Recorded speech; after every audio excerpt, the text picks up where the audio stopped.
Hey everybody, welcome to the Purpose People podcast. Today we've got Sophie from Ebb and Flow. So thank you so much for coming. And we're going to be talking about all things social, I guess. Do you want to say a little bit about why social? Out of all the things that you could do, why did you end up doing that? Oh, I think I kind of started it. I mean, actually, I suppose my original plan was to be a teacher, which is quite interesting. I come from a family of teachers. Okay. It was one of those things that I was quite academic in school. I was also very creative, but because I was academic, I was pushed towards being an academic person in general. So teaching, my family were teachers, it was kind of pushed that direction. I went to uni. That was the plan. Then I fell pregnant unexpectedly and had Noah 2 weeks before I began my third year of uni. So I went back. Yeah, it was a tough year. I went back. I graduated when he was 9 months old. And then I just decided it wasn't really for me. I did do it for a little while. And it was one of those things that I do love it. And I think it's a beautiful industry to be in. It's rewarding. But it just wasn't what I was meant to be doing. Meanwhile, I was already doing some marketing on the side with a friend of mine. We were kind of running a mummy blog at the time. And so I dipped my toe into that world and realized I was quite good at it. Had a general interest for marketing. And then I decided that I would just train myself to do it. And so I did general marketing rather than specializing in social for a number of years. I worked in a recruitment company who recruited for education, social care, so on.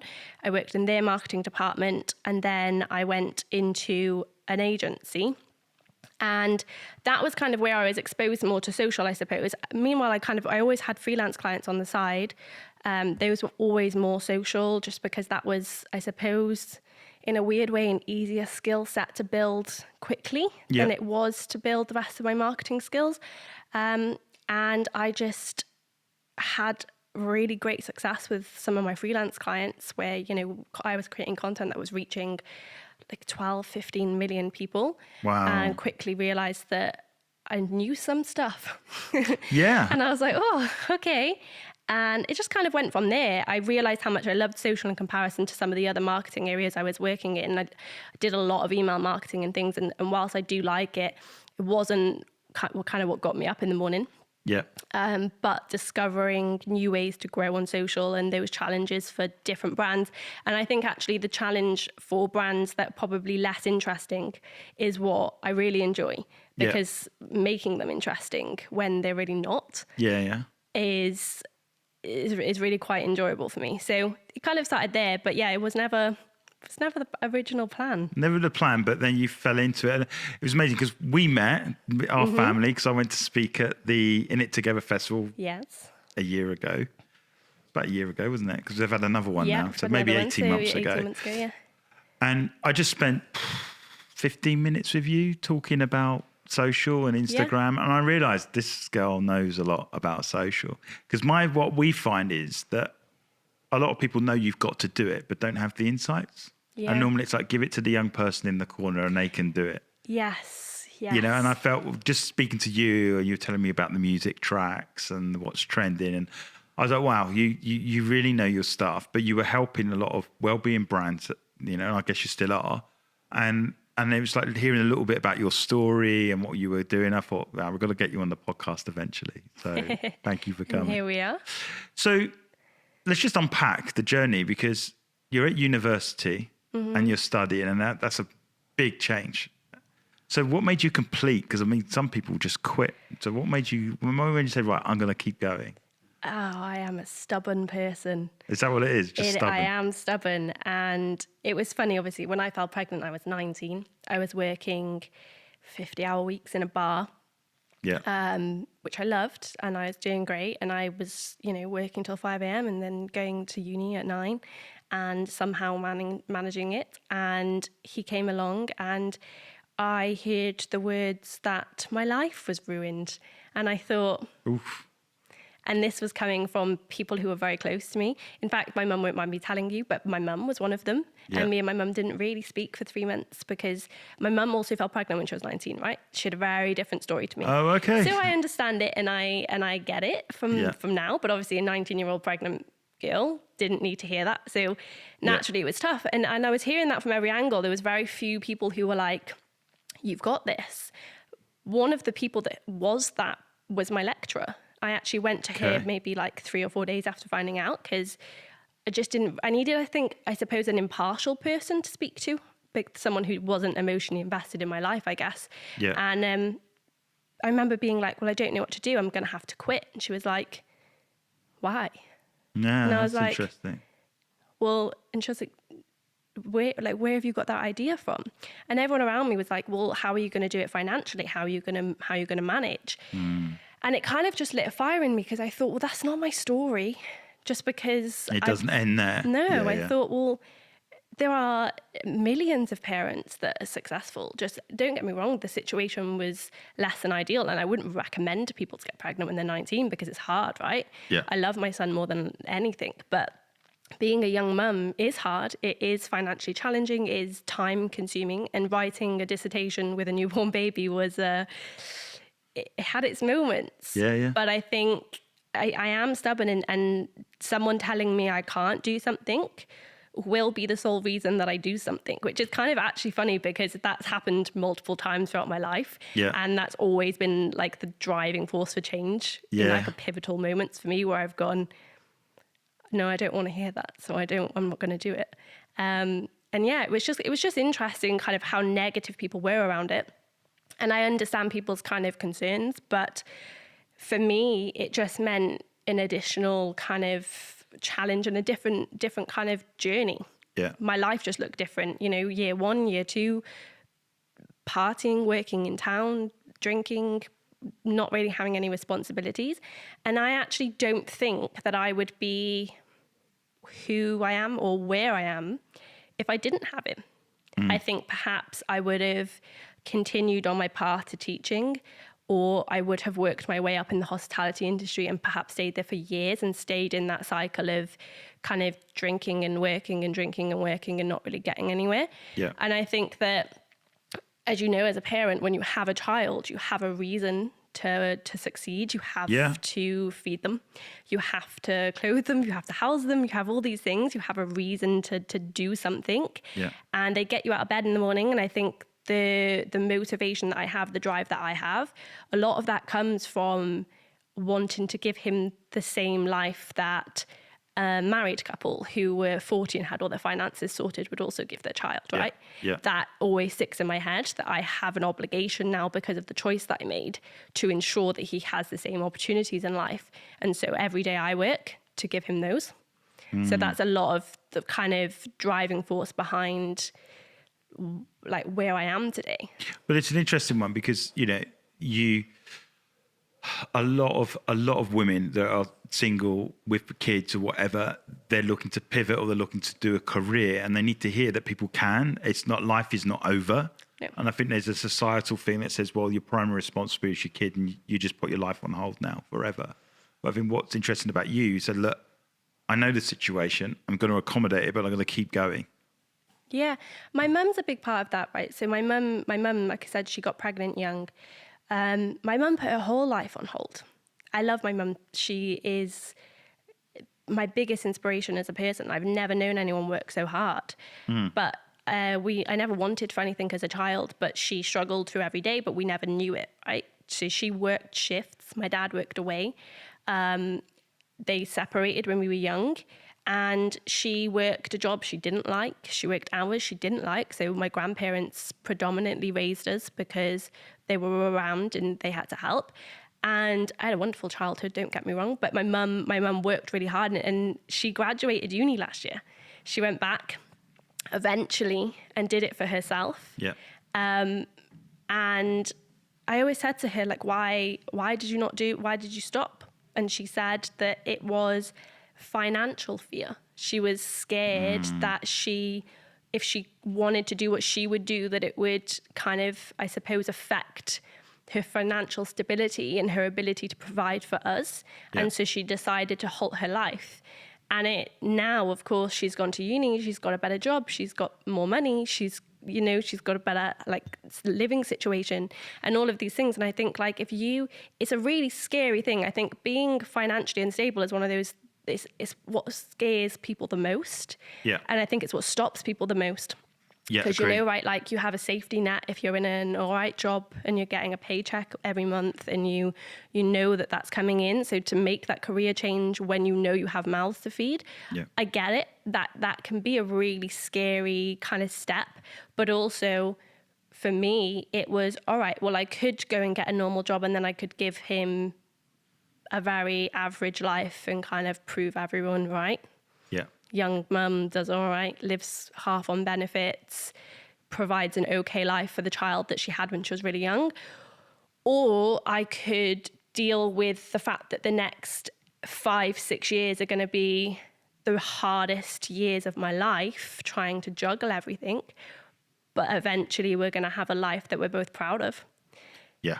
And I think that's it. I mean, there's that thing about what if up and what if down. And what if down says, well, what if the worst can happen? And a lot of people are conditioned just naturally to go, what if the worst can happen? Which is fear driven. Mm-hmm. But no one actually flips the conversation and go, yeah, but what if it did work out? And I think inherently people go negative, maybe because of the people around them or anything. But I think entrepreneurs somehow find a way where they go, what if up? It's not to say we don't have the what if down days, because naturally we do. We do. But it's that thing of saying, yeah, but I'm doing this because what if up? What if it does work out? What if I do reset thing? And I find it interesting is that a lot of people who don't understand entrepreneurship are very much what if down, and they build their whole life around security and comfort. Whereas as an entrepreneur, you're building a life around conviction. And I think your situation is you've said, look, I've made a conviction that I'm not going to be the victim to my circumstances. So I'm going to reshape my life to accommodate it. I get the price, as in it's going to be a tough 5 years, but I'm willing to go through that pain because the what if up and the upside is different. And I think a lot of women need to hear that as much as a lot of guys need to hear that, in terms of when the worst does happen, so to speak, or the conditions don't allow you to, it's to have that vision. It's to have that thing of what does good look like? What does great look like? And go after it. So, for me, it's a case of, is it perfect for me now? No, I haven't got all my ducks in a row. No, but we took our kids out of school and everyone said, what the hell are you doing? It's just loads of pressure on you. Can't you just chuck them in the school? And I'm like, I'm hard on us as a family because we're trying to avert generations. Yeah. And what I mean, not hard to the family as in like, you must do this, but more, if I look at our generations of history, we've got war heroes, we've got inventors, we've also got mafia, we've got murderers, we've got alcoholics, we've also got suicides, which far outweigh those war heroes. I'm like, so in order to do that, I don't want to educate them the same way. I want to educate them to think for themselves. I want them to be different. I want them to take risks. And the only way they're going to see that risks do work out is if we take them. And so I'm willing to go for it. So I get it. It's hard at times, but I think the rewards, maybe when I'm old, I can't say bold because I am already, but maybe when I'm old, I can look back and go, I'm glad I did it. And then in the fullness of time, you'll see, oh, there was that couple. Darryl and Claire made the decision to do it differently, and it changed the course of a particular strand of that generation. So you might not see all the benefits like in the next 20 years, hope you do, but it might be Noah that runs further and forward because you've invested in him in the long term as well. So that's amazing. Awesome. Yeah, I think it's funny actually. When I 2020, I got really ill. I had sepsis, and I was hospitalized during like peak lockdown, right? And I remember the surgeon being like, "Oh, you need to ring your family before I go into surgery," because I was really unwell. And they basically didn't know what the outcome of that surgery would be, right? And that was scary because I was like, I was a bit, I mean, don't get me wrong, I was high on morphine. So like I was less traumatized from it than I probably would have been otherwise. Yeah. But that was a moment because no one could come in and see me. I couldn't see him. I'd never spent more than 24 hours away from my son. Yeah. And then all of a sudden I spent 12 days away from him, right? And it was like horrendous. It was scary. But I think my point prior to that bit was like that lockdown happened and I'd been doing all this work and then lockdown happened. It was the first experience I'd ever had of poor mental health. I was very naive to it prior. I was kind of like, my ex-partner, he had really bad anxiety. He went to therapy and I always made it about me, right? I was like, well, why do you need to go to therapy? What have I done? Yeah, and he was like, but it's not about you. And I could not wrap my head around the fact that it wasn't about me. Yeah. And it was only during lockdown when my mental health went down that I thought, I know now, I get it. And when I then fell unwell, it was a weird pivotal moment for me because I think up to that point in those few months where I was kind of trying to navigate these new feelings, I didn't really understand what was going on. I had no tools in my toolbox to fix my head. I just didn't understand it enough. I knew nothing about it. So how was I possibly, and there was no services open. So how was I possibly supposed to fix it? Yeah. And I was just navigating through it like everyone else. And then it was kind of like it got taken out of my control, right? Because then all of a sudden I'm like on this weird fence between life and death. Yeah, yeah. And I was like, oh, it's not in my control anymore. And I remember waking up from that surgery and being like, I see life in a really different way now. Yeah.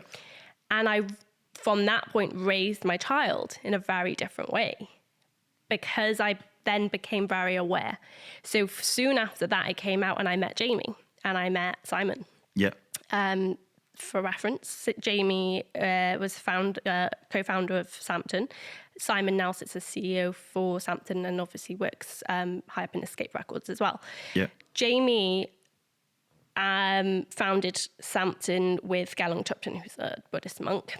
And their story, I remember meeting them and thinking, oh, I don't know if this is for me. They wanted social as a service, right? And I thought, I don't know if I know about, and I'm a firm believer that you can't market something that you don't believe in or you don't understand. So I never take clients that I don't believe in. I never take clients I don't understand because I just think I wouldn't do you any justice. I wouldn't. Yeah. And I kind of had a weird feeling like I needed to know them.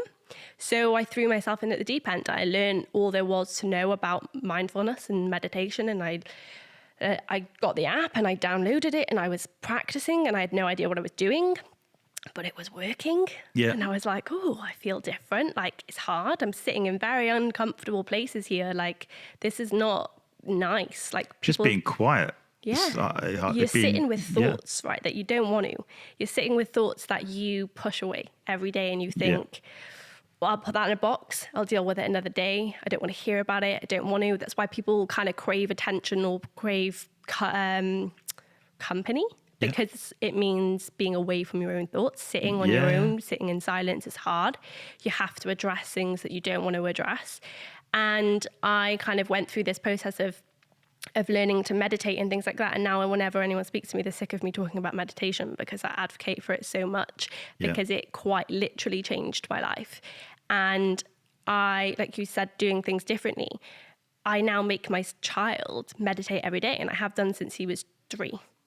He's now almost 6. And the difference in that, every person that I speak to, every teacher that teaches him, everyone that looks after him will always say the same things to me, that he is the most compassionate child they've ever met, that he has so much empathy, that he's kind. All things you want to hear as a parent, right? But he is different. Like he feels so much, but he's also very aware of his emotions. And it's not something you often see in children. I suppose you see them kind of like throw tantrums and not really care if they've upset another child and things like that, whereas he's very, very aware of his feelings. I mean, it bites me in the butt sometimes because he's very open about telling me when I him off. Yeah. So, you take it and leave it. But that kind of doing things differently and understanding that those skills are things you need for life now, right? If I had that toolbox, I probably would have managed that kind of lockdown period a lot better. I also probably would have made better decisions during that period, but I didn't have those tools and I had to go through that process. And now as a parent, my goal is to raise him to not need a toolbox, because he understands his mind so much that it never gets to a place where he needs a toolbox to get out of it. Yeah, it's an interesting one, because it's like with me, I was doing my career, because we touched on this because I know about your agency experience as well. And I actually joined the dots the other day, but I'll tell you about this off camera. Okay. But so I was chasing the career, doing my own thing, you know, award winning, blah, blah, blah, blah, blah, blah. And I tell the story that I was in the car with Claire at the time. She was my girlfriend at the time, and said, look, there's got to be more to life than this. And when I reflected, I realized my values were completely shot. So I was working for loads of companies that were ending people's lives, and I would have owned that business to do that. So I think occasionally I would avoid working on certain projects like cigarette companies. But when it comes to own it, I was like, oh, there's a bit of a problem here, because I'm really responsible. And I best way I can describe it, I just couldn't live with it. So I walked from it. But the thing that brought me back to values is then me and Claire went on the journey. We went to church. We did all those things together. And when I wake up in the morning now, is that space. They call it a quiet time in Christianity. And I need that time just to focus, just to read the Bible or whatever it may be, just to settle me, just to and then all of a sudden I feel like, right now I know what to expect of the day. And I think I didn't have that. And very quickly, not having that base level, you just make decisions over circumstance. And and I was literally just making decisions to get the best experience and not worry about it. So are we going partying? Yeah, we're going to go, right, let's just do it. Very impulsive, whatever else. But the reality is there's no peace. And as you said, you don't stop long enough then to think about where you find yourself. And I think that's what taking that time out does. We're never alone with our thoughts long enough. And you said you didn't want to be alone, so you'd be really sociable. That was me. I literally didn't want to be alone. I was living in the house with my brother and a couple of mates, and it's like, I'm out. I'm going out. I just can't do this. Because I wasn't wanting to be alone with my thoughts and dealing with stuff and some of the clients I was working on, the situation I was in, whatever. So all my life was about being distracted as much as possible. So I get it. I get where you're coming from that perspective. But like I say about the agency that I work with, and that you obviously went into the whole social media world and working for other companies and whatever. But then you made a bit of an even braver decision to start your own company. So talk us through that part. Because it'd probably be, having a career in itself, young mum, that's tough enough. And then go, no, that's not tough enough for me. I want to make it even tougher and start my own company. How did you get there? It's funny. My mum always says, whenever I ring her, she's like, what's happened? Because she's always waiting for me to do something. She's like, oh, you're gonna blow up again somewhere, somehow. She's like, what are you doing now? And she always laughed about it. She's like, you're like a soap opera. And I'm like, keep you interesting storyline, right? Yeah. I worked my way up quite quickly in this industry. I don't know whether a lot of that's just because I can talk well. I don't know. Convinced people to give me roles. Or you just know. That's how you do your research. For sure. Yeah. I was doing really well. I was working my way up and landed in a head of social role. Ooh. Don't worry. Keep going. I landed myself in a head of social role in an agency that I thought was a really good fit for me. When I kind of interviewed for it, I felt like the energy was right. And at this point in my life, I'm a firm believer in feeling energy. I'm a firm believer in kind of aligning with people, values and things like that. Like you said, for me now, if things don't align with my values, I don't want to do it. Yeah. I won't kind of compromise on that. It's a non-negotiable in my life. And things were kind of pretty good for a while. And then I noticed when things were bad in the company, the energy was really bad throughout the company. And it started to we were no longer in this together. It all of a sudden became blame game, right? When things were bad, it wasn't let's pull together as a team. It was right, who are we gonna kind of put this on? And I noticed for the first time in years that my anxiety was coming back. Something I'd okay. worked so hard to be the person I was today. I'd worked so hard to kind of better that side of me and work on my mental health and all those things. And I thought, oh, this is creeping back in. And I noticed it and I was very aware of it. And I didn't like it. And I found myself not wanting to go to the office and also feeling a lot of guilt. I think, like, you know, we go back to that, the mum situation, you feel a lot of mum guilt, right? And that's, you know, it's a big part of it for me. I work a lot, and sometimes when I can't, my big thing was I always wanted to do the school runs. I always wanted to be there. Yeah. Because my parents never could be there for school runs. And I think as a child, it's the one thing that like crushes you the most, when you want your parents' face to be at the gate and they're not. And I always wanted to be at the gate for him. So this kind of career and the roles I was choosing, the choices I was making, was to work towards that, to always be present for him. And I was suddenly not able to do that because there was slide comments when I left the office to go to the school run. Something I was very open about when I interviewed, something that was a big part of it. You know, I was very honest. Said, this is my situation. This is how I come. If that doesn't work, that's absolutely fine. Yeah. You know, if that's not what you need, then that's fine. Was taken anyway. And just little things kind of started happening, and I was noticing that, like, I just wasn't happy. My mood was down. I had stress every day when I was kind of going into work. I was stressed in the evening because I was replying to WhatsApp messages, and I was getting no space. Yeah. There was no peace in my life at that time. And I realized very much that I was in an environment that was quite heavily masculine. I would almost say there was elements of like toxic masculinity there, right? And I think for me, I'm not a feminist in any way, but I'm an empowering women kind of thing. And there were certain things that happened that I thought, it just doesn't sit well with me. It doesn't sit well with my values. And I kind of had to sit down one day and write my values, my personal values down. Yeah. And I had to remind myself of what those were, because I thought, do I even really know? Are they even remotely aligned with my values? And again, I'd fallen into that trap of being like, oh, but security.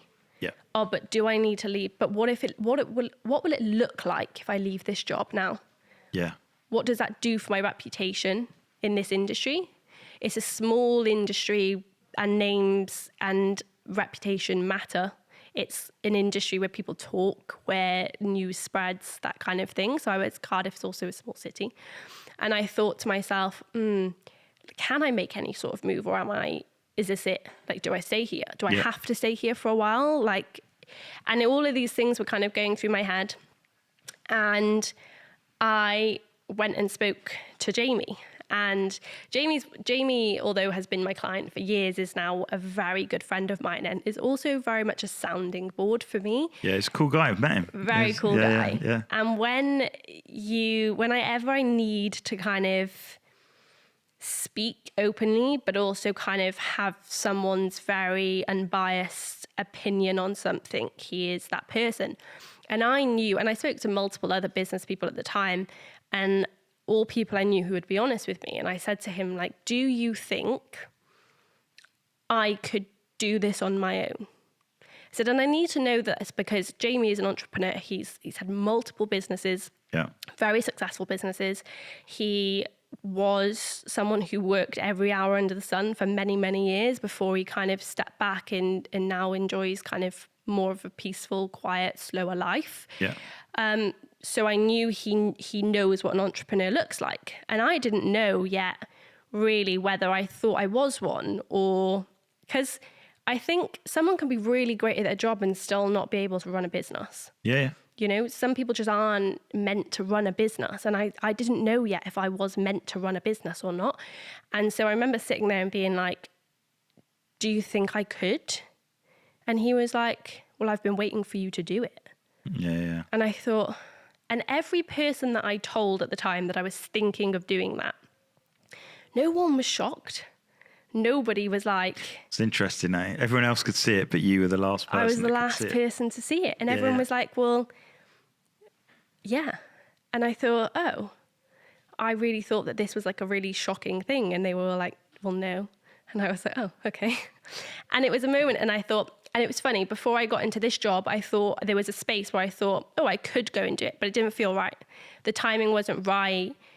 I didn't have any sort of name in mind. Nothing sat. And I thought, it's not time. So I went into this role.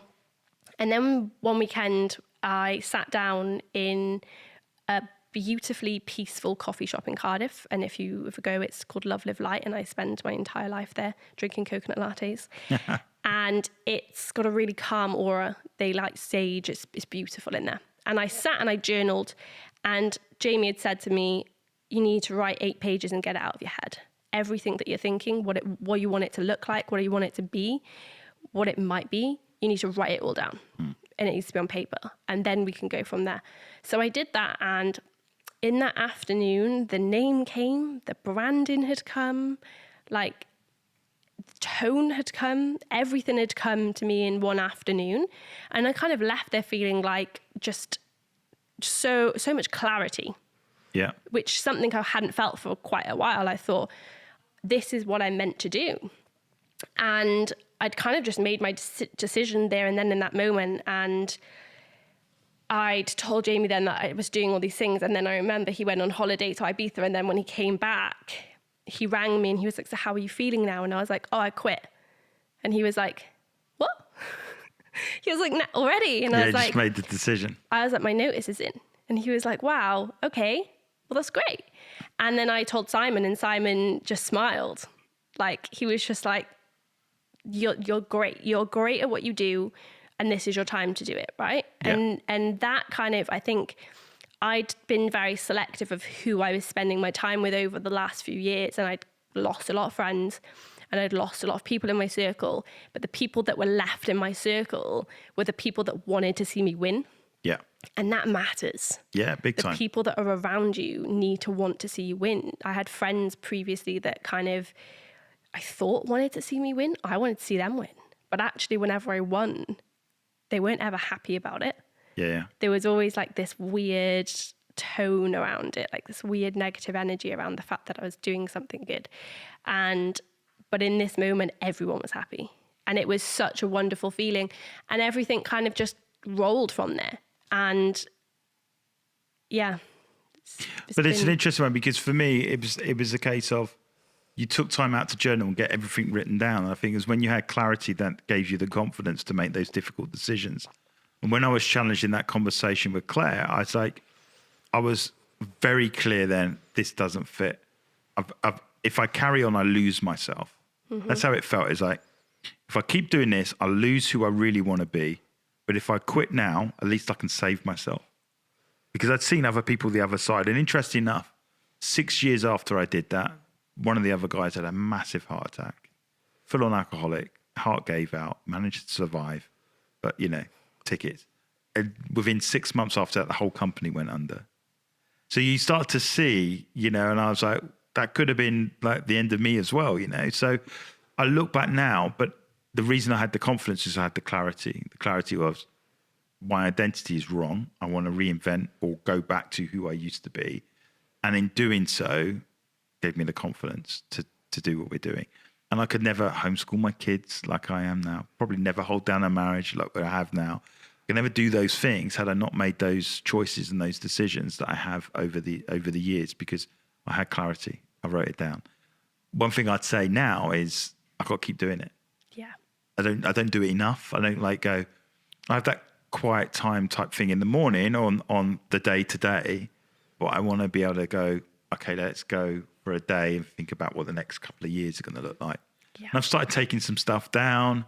One thing I'm chewing over at the moment is the aspect of building generationally because it keeps coming up. Mm-hmm. And I think sometimes you have to pay attention to words that people just build around one generation and you're living your life building someone else's. And the generation is 25 years, roughly. Mm-hmm.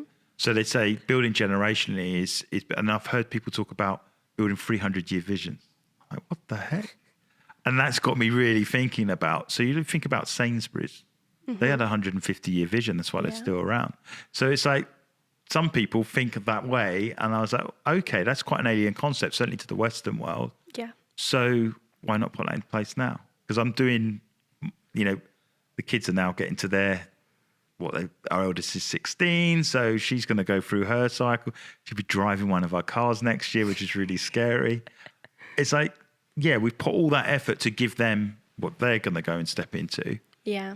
And so I need more time to unpack that, but I don't give myself enough time. I get caught in the doing. It can be hard, right? Yeah, you do get stuck in the doing, especially I think entrepreneur life, it moves fast, right? Yeah. Every day is quick. And I find that, and I advocate for well-being a lot. I work with a lot of well-being brands, and often I get told that I need to take my own advice.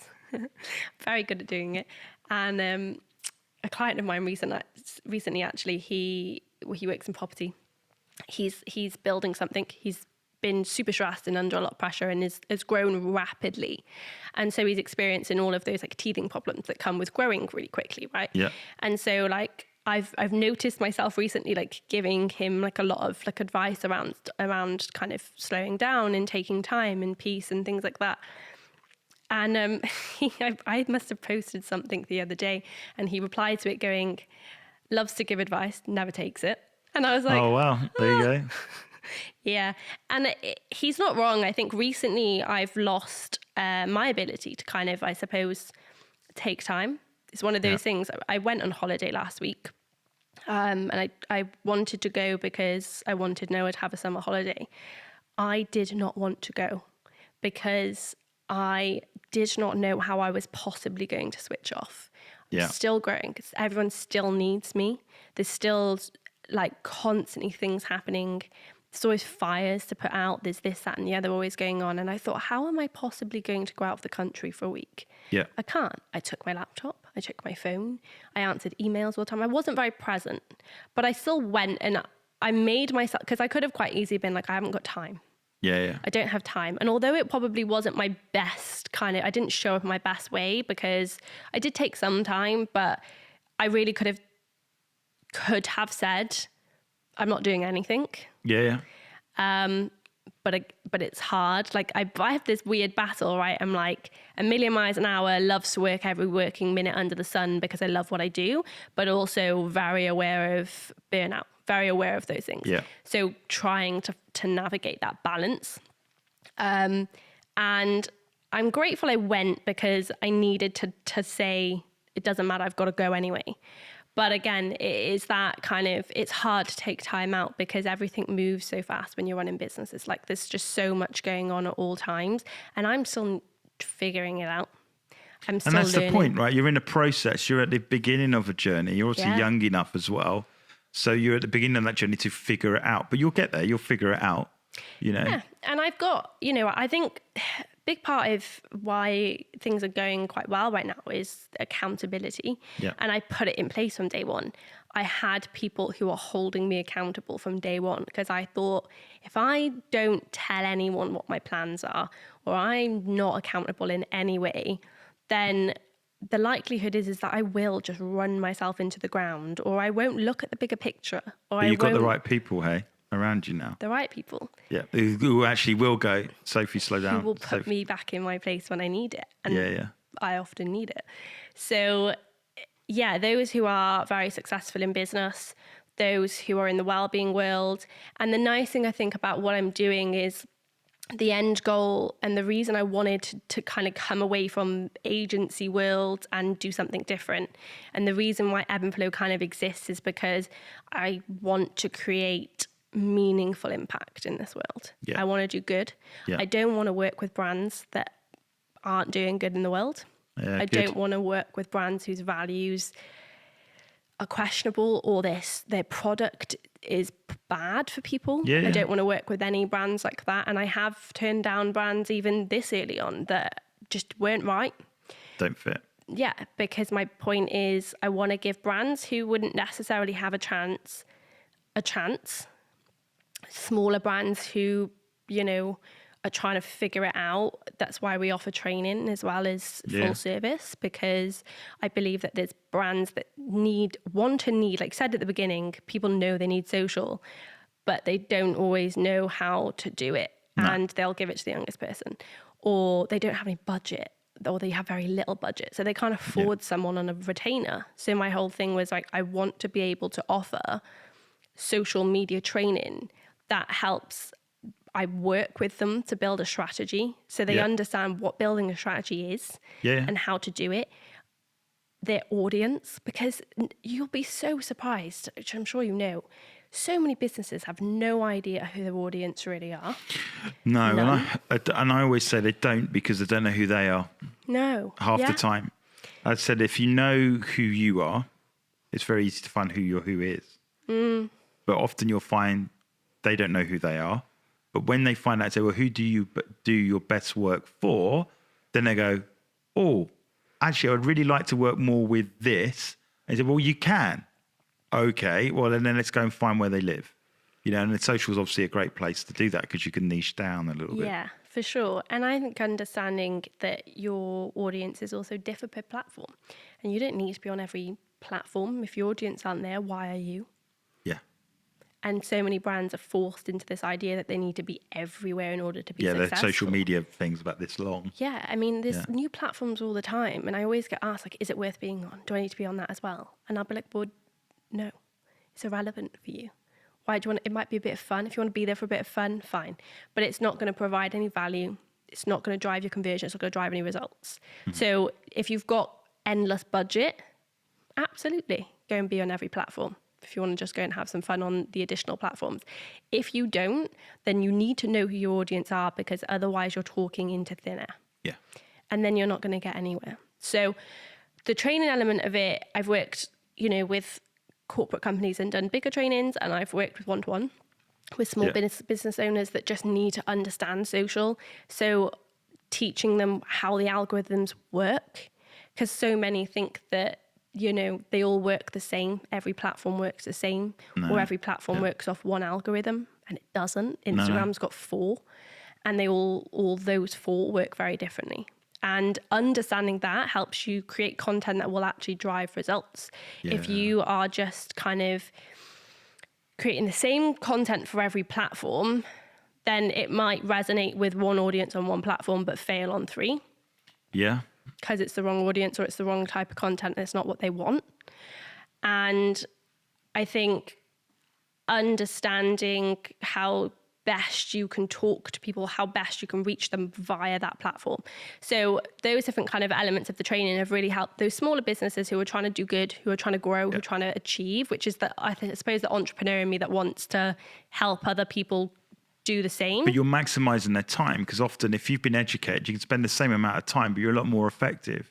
But what often is you spend loads more time trying to do something that isn't working. Yeah. But if you get educated, you go, I can spend the same amount of time, but now I know what to do. Yeah, and it's it's an investment initially, but it's a one-time investment for them to start.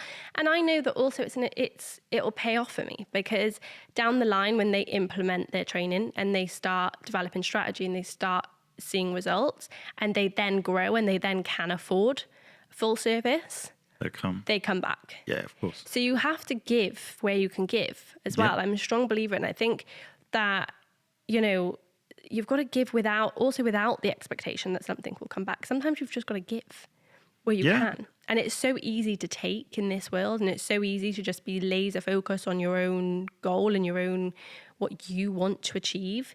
But it's lasting impact and it's positive impact in this world that I want to do with this company. And that is working with mindfulness brands, well-being brands that are doing good. Yeah. But it's also just doing good as a company. Yeah. It's also just being known for kind of having positive impact. That's where B Corp is a really good thing, because it aligns you for purpose and for profit, which is why we are a B Corp. The agency is a B Corp. It's a process, but it sets a standard that we aren't going to work for certain things or in certain fields, because we're not helping the good guys and girls win. And that's ultimately what we want to do. So I think there's definitely a lot of synergy in terms of collaborative opportunities, even for us as companies, but learning from you, learning from us, that's the reality of it. I think giving stuff away is good strategy as well, because we've seen it. I think my longest wait from giving something away and then finally come back was 7 years. I gave a piece of advice, helped them, and then randomly they phoned me 7 years later and said, your advice stuck with me, but we had to stick with this agency because we'd already made the decision. But they kept nagging, and eventually they called us up and said, help. And we went and helped them, and it was great. So you just don't know where that seed's going to produce and in the future. That can be them talking to someone else and recommending you because you've given advice, you've given a bit of time. Yeah. That's like, I'll occasionally take a free call, like a discovery call, and give, because someone's got a couple of questions they don't understand, or they've experienced massive dips in their engagement and they don't understand why. And there's multiple things that could be down to. So I've done lots of calls where I've just helped people understand those different things that could have gone wrong so that they can go and investigate it. And I've then had, people fix their own problem and then come back to me and be like, done it. It worked. Yeah, like, it's amazing. Awesome. And that for me is like such a great feeling, because I think, one, it reaffirms that I know what I'm doing. Yeah. So occasionally it's nice to be like, oh, okay, we're good. It works. And two, again, like that, then they then shared stuff about me without me asking. I then had someone else come from them because they'd spoken about me, and those things, like, and it matters. And I didn't care that was going to happen, or I didn't know that was going to happen, but I saw someone that needed a little bit of advice that was going to take me a little bit of time, wasn't going to cost me any money. Yep. And I did it. And I think it's very easy to just not do it. No, it's understanding that there are times in your life where you help people and you help them, and you've got to make that call. I mean, as an entrepreneur, you've got to make that call. But I'm a firm believer, if you help someone, it will eventually. Often comes back, pay it forward, whatever. It comes some way, something, it happens. And I also think if you chase money, you'll never really be successful, because I think for me, it's product service first. Yeah. Money comes when you nail your service, you nail your product, you nail your skill set. Yeah. Money comes with it. Yeah, if money is your driving force to do anything, or you need to make a paycheck, or you need to pay a bill, if you have that mentality, then nothing will ever really grow properly. No, it's income over, it's impact over income, cash, cause over cash. Yeah. And if you go for money, you get into a scarcity mindset the whole time. Yeah, and don't get me wrong, money is important. We need it. It turns 100%. The world. We get it. Don't get me wrong, we all like money. But yeah, I think I'm quite privileged in a way that I think I've gone through things in my life that have led me to be in bad places and claw my way back out of it. And I've experienced a lot of adversity, which people always think, I suppose, see it as like, like people always feel in some way bad for me. But actually, I'm grateful for every single adversity that's happened, because those are learnings. Yeah. And I speak to some of my friends who are a similar age, and our brains work in completely different ways. Mm-hmm. Where we are, how we think about the world, our abilities and things like that are very, very different. And that, I think, comes from your journey, it comes from experience, it comes from failure. Yeah. It comes from adversity, it comes from falling, all those things. And I think that I spoke to someone on a call, a client on a call recently, who said, "You're really young to have started a business." And I was like, I was really young to do a lot of things in my life, but I did them anyway. And I just thought in that moment, you're not wrong, but I've always been an old soul in a young body, which I think which helps. Yeah, yeah. But also, I think I know things that I know, or I'm able to do things that I know because I've taken the lessons from all of the adversity that's happened. So I wouldn't say that maybe a lot of people maybe look at me and think that I'm too young to do it. But I think that there's a lot of... there's a lot to me that's kind of different to maybe other people my age. But what I would say is you've been very brave. Your stubbornness has paid off. You've managed to build a company. I'm sure as your son gets older, he'll be even more proud of you. It's been an absolute pleasure to have you on. And how will people be able to get in touch with you if they just want to reach out about your social media, or just listen to say, "Hey, I'm in the fix. How do you help?" How would they get in touch with you? We are on all social media platforms as Ebb and Flow Social, and you can also reach me at sophie@ebbandflow.co.uk. Sophie, it's been an absolute pleasure. Thanks for taking the time. Thank you so much. Hello, everybody. Thank you for listening to the Purpose People podcast. You can obviously see us on YouTube, where you can see our wonderful setting here that we film every time we do a podcast. But you can also listen to us just in your ears on Apple, Amazon, Spotify, and Google. Please like and subscribe to YouTube, and please leave a review on our podcast. It really helps us get the message out that can help people live a life on purpose, for purpose. We want to help you make purpose a priority.